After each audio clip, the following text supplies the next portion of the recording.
Oi, gente, boa noite. Assim, eu estou gravando à noite, né? Mas aí vai depender da hora que vocês vão estar vendo. Continuando o nosso assunto lá, a última aula foi de interação gênica, sendo focada na parte não epistásica. Agora a gente vai falar da interação gênica envolvendo epistasia. Antes de começar, só um detalhe. De acordo com a apostila de vocês, boa parte dos materiais que a gente encontra na internet e para fins de Enem, a interação gênica ela pode ser dividida realmente em epistásica e não epistásica. Porém, boa parte dos artigos científicos e das pesquisas que trabalham com biologia molecular e com genética, epistasia, eles chamam basicamente todo tipo de interação, sendo ela de inibição, como é a epistasia propriamente dita, ou de complementação de característica, que tem muitos exemplos de interações não epistásicas desse jeito. Não sei se vocês se lembram, crista de galinha, que a gente falou, da surdez hereditária. Então, para boa parte dos materiais científicos produzidos em universidades, interação gênica sendo complementar ou de inibição pode ser chamada de epistasia. Porém, para fins didáticos, para fins de Enem, material escolar e boa parte do material de internet que vocês vão ver voltados para o Enem, dividem a interação gênica, interação genética entre não epistásica e epistásica. E tem a herança quantitativa também, que a gente vai abordar em outro vídeo, beleza? Primeiro ponto, epistasia. A palavra já passa uma ideia de inibição. O epi significa sobre. Estásia, do grego ou latim, agora não estou recordado, significa inibição, paralisação, sobreposição. Então, a epistasia, a palavra propriamente dita, vai tratar de uma interação gênica focada na inibição, certo? Primeiro ponto, muitas questões trabalham com a casca de banana, uma diferenciação entre dominância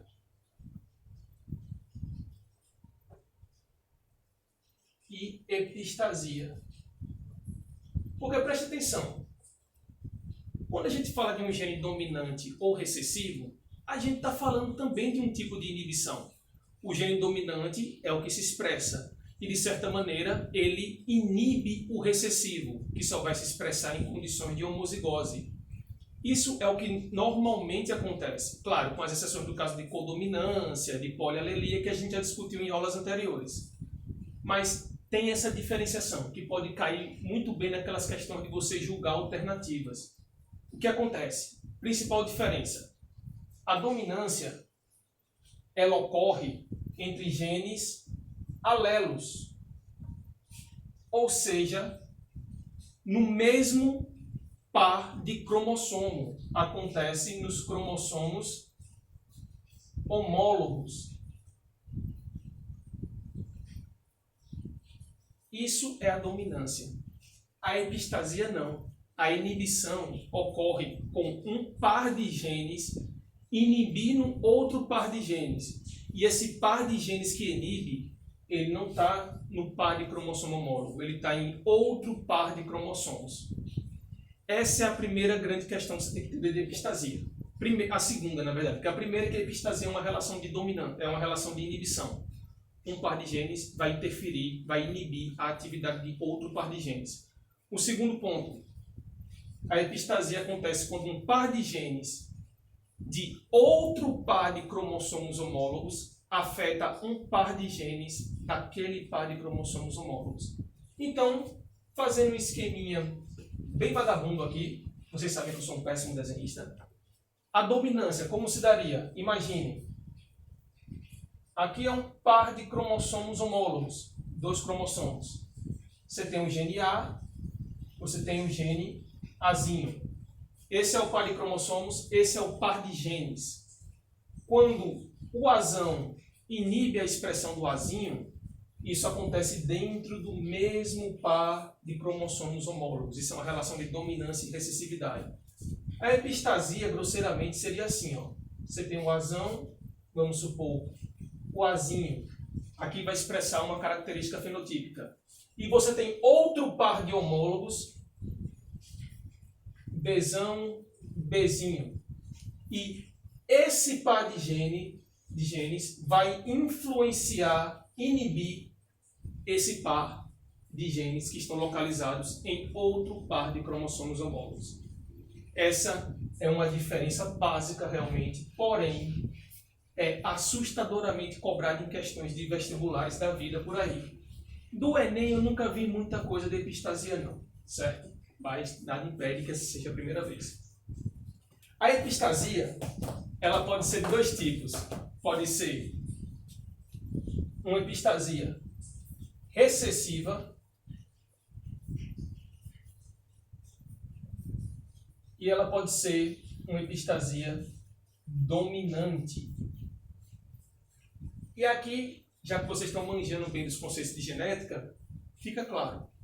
A recessiva, o par de genes que vai inibir a atividade do outro par,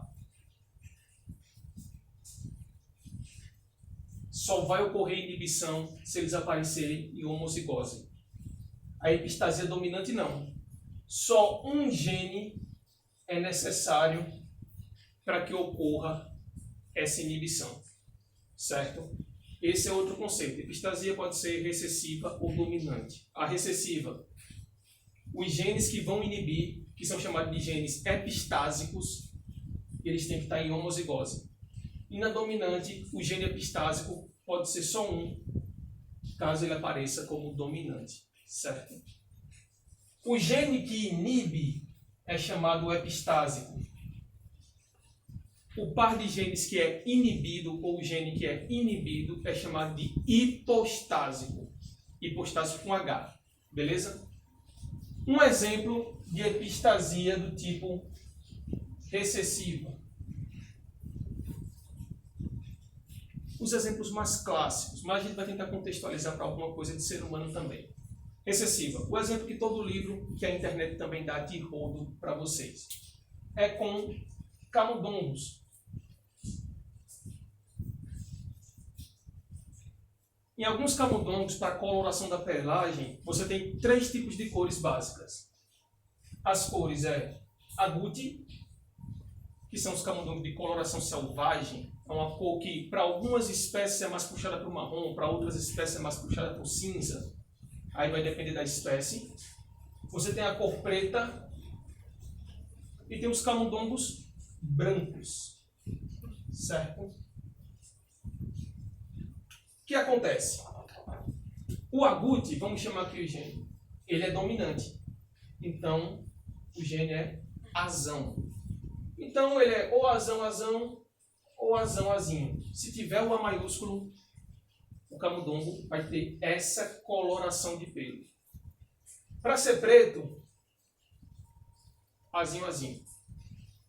Porém, os genes, eles podem atuar para inibir essa coloração, que aí daria o camundongo branco. Vamos supor, o nome do gene, como é definido nos livros, é P. Então, se for Pzinho, se a característica tiver o Pzinho, os camundongos vão ser brancos, independente disso aqui. Então, como exemplo, eu tenho um camundongo que ele é azão para a cor do pelo, mas o gene epistásico é Pzinho. Logo, esse camundongo vai ser que cor? Por mais que ele tenha o dominante, por mais que ele expresse a coloração de pelo para agouti, ele vai ser branco, porque o gene epistásico é recessivo e apareceu em homozigose, certo? Agora, se ele for, outro exemplo aqui, se ele tiver o azinho, Pzinho, qual vai ser a cor dele? Ele tem um azão, é para ser agouti. O P não está em homozigose, então tem um Pzão. Se tem um Pzão, ele vai expressar o que normalmente ele expressa.